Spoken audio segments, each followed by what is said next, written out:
Terrifying moments on a New York City subway platform. I don't remember walking towards the platform. I don't remember falling. And I don't remember getting up. What happened to Elizabeth Johnston was captured on police body cameras. As she was on her way to work during morning rush hour, she had an epileptic seizure. Luckily, NYPD officers Rochelle Paul Burton and Ghani Muhammad were patrolling just steps behind. So I called her out. I'm like, ma'am, but she didn't reply back.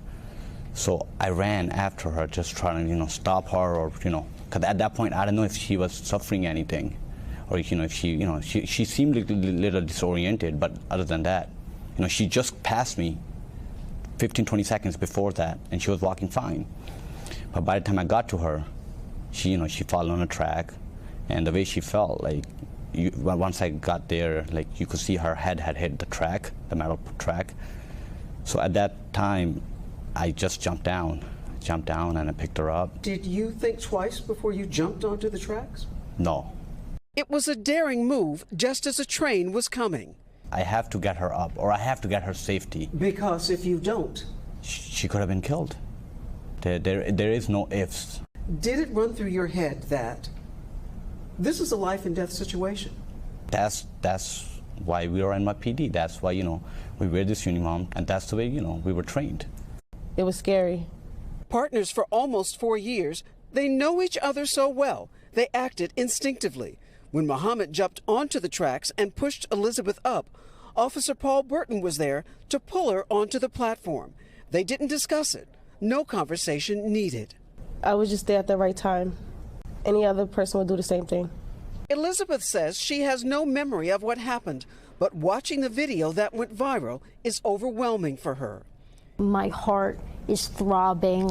It felt weird to look at it because I've never seen myself have a seizure, and to have one that severe and actually have video, it was a different feeling. They're calling both of you heroes.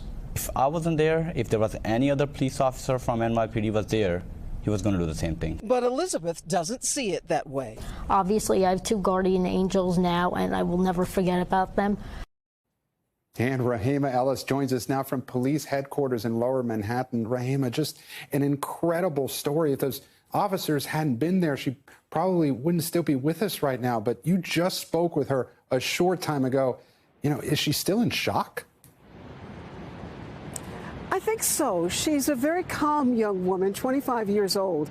And one of the things I think that leads her to be in shock, but totally not grasping what's going on, was at the moment of the seizure, she basically blanked out, and then she fell and hit her head. So she didn't know what was coming toward her. She was unconscious, and that in some ways may have saved her from becoming more anxious and flustered and floundering as the officers tried to save her and get her off of that platform before the train came barreling down the tracks. Yeah, just amazing. Rahima, events like this can be life-changing. So is Elizabeth planning on doing anything differently after this scare?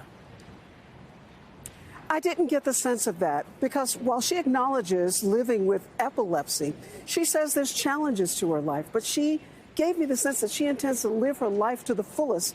Thanks to these officers, she gets to do just that. And as for the officers, they'll be back on duty tomorrow. Thanks for watching our YouTube channel. Follow today's top stories and breaking news by downloading the NBC News app.